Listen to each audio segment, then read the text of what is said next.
नमस्कार दोस्तों, स्वागत है आप सभी का हमारे YouTube चैनल में। जैसा कि हम सभी को पता है, उत्तर प्रदेश जो प्रारंभिक अर्हता परीक्षा है यूपी ट्रिपल एस सी की जो पीईटी की परीक्षा है वह इसी महीने की 15 और 16 तारीख को शेड्यूल हुई है। और यूपी ट्रिपल एस सी पेट का बहुत ज़्यादा हिंदी का सिलेबस है नहीं। संधि, विलोम, पर्यायवाची, लिंग, मुहावरे, लोकोक्ति, सामान्य शुद्धियाँ, लेखक रचनाएँ और वाक्यांशों के लिए एक शब्द और एक और है संस्कृत भिन्नार्थक वाक्य। तो कुल मिला के इतना ही इसका सिलेबस है। तो उसके कुछ महत्वपूर्ण प्रश्नों को यहाँ पे कराने का हम प्रयास कर रहे हैं। इसके बाद लेखक और रचनाएं की एक अलग से वीडियो लेके आएंगे। तो आप चैनल को सब्सक्राइब कर लीजिए ताकि आगे की नोटिफिकेशन आपको मिले। तो आइए पहला प्रश्न देखेंगे। सूर्योदय का संधि विच्छेद क्या है? ऑप्शन हैं सूर्यो प्लस दय, सूर्य प्लस उदय, सूर्य प्लस उदय, सूर्य प्लस उदय। तो सूर्योदय का जो संधि विच्छेद होगा वो होगा सूर्य प्लस उदय। इसके बाद दूसरा देखेंगे, व्यर्थ का संधि विच्छेद क्या है? व्यय प्लस अर्थ, वा प्लस अर्थ, वी प्लस अर्थ या व्या प्लस अर्थ। तो यहाँ पे व्यर्थ का जो संधि विच्छेद होगा वह होगा वी प्लस अर्थ। तीसरा देखेंगे, अंतर्गत का संधि विच्छेद क्या है? अंतः प्लस गत, अंतर प्लस गत, अंत प्लस गर्त या अंत प्लस गत। तो अंतर्गत यह विसर्ग संधि है और इसमें जो है ऑप्शन नंबर ए सही होगा, अंतः प्लस गत। लिंग नारायण का सही संधि विच्छेद क्या है? नर प्लस आयन, नार प्लस आयन, नार प्लस अयन, नार प्लस अयन। तो नारायण का संधि विच्छेद जो होगा नार प्लस अयन होगा। यहाँ पे दीर्घ संधि होगी, छोटा और छोटा आ मिल के बड़ा आ बनाएंगे तो नारायण। तो यहाँ पे दीर्घ संधि ऑप्शन नंबर तीसरा यहाँ पे भी सही है। फिर देखेंगे, लिंग किस भाषा का शब्द है? हिंदी का, अंग्रेजी का, संस्कृत का या जर्मन का? तो लिंग जो है वह एक संस्कृत भाषी शब्द है, संस्कृत सही है। अगला प्रश्न, ठाकुर का स्त्रीलिंग क्या होगा? ठकुरानी, ठकुराइन, ठाकुरिन या ठाकुरी? तो ठाकुर का स्त्रीलिंग जो होता है ठकुराइन होता है। दही शब्द है पुल्लिंग, स्त्रीलिंग, नपुंसकलिंग या उभयलिंग? तो दही जो होता है पुल्लिंग होता है, इसमें पुल्लिंग सही है।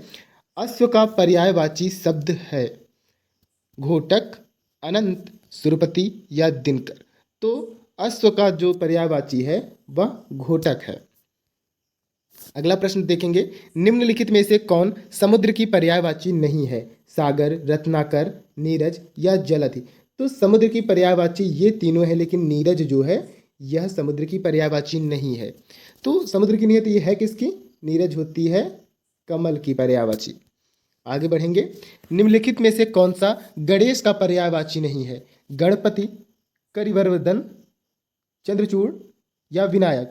तो गणपति, करिवरवदन, विनायक ये तीनों गणेश भगवान की पर्यायवाची हैं, लेकिन चंद्रचूर्ण जो है यह उनके पिताजी महादेव जी को कहा जाता है, तो इसमें भी चंद्रचूर्ण इसमें नहीं है। आगे चलेंगे, निम्नलिखित में से आदि शब्द का विलोम क्या है? प्रथम, अंतिम, अंत, आदि। तो आदि का होता है अंत। अगला देखेंगे, उपेक्षा शब्द का विपरीतार्थ शब्द होगा सापेक्ष। ये उपेक्षा के बजाय इसको कर दीजिए अपेक्षा, ये थोड़ा मिसटाइप हो गया है। सापेक्ष, अपेक्षा, आदर या सम्मान? तो उपेक्षा का होता है अपेक्षा।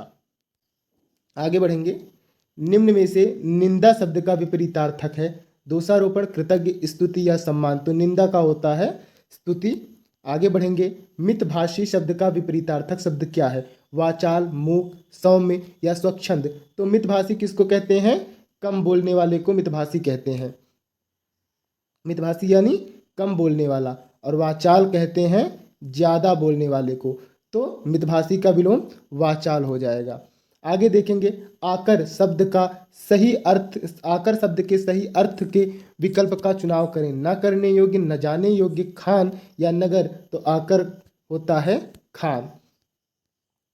आगे देखेंगे, शब्द है नीरद, इसके सही अर्थ का चुनाव करना है। बादल, कमल, प्रेम या पानी? तो नीरद होता है बादल, और अभी हमने आपको बताया नीरज क्या होता है कमल। तो कमल और बादल की लगभग पर्यायवाचियाँ जो होती हैं वो मिलती हुई होती हैं। अगला देखेंगे, सही युग्म का चुनाव करिए।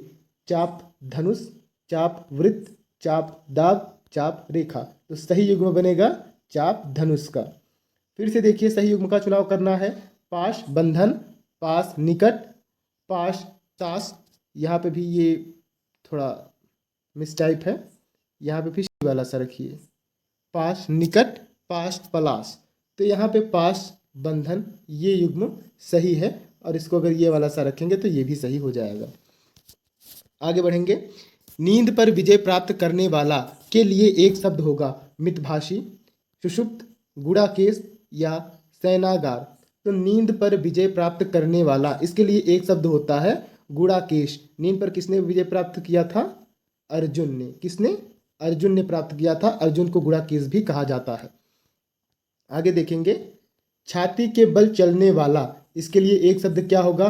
उरग, भुजंग, कुरंग या तुरंग। तो छाती के बल चलने वाले को उरग कहा जाता है।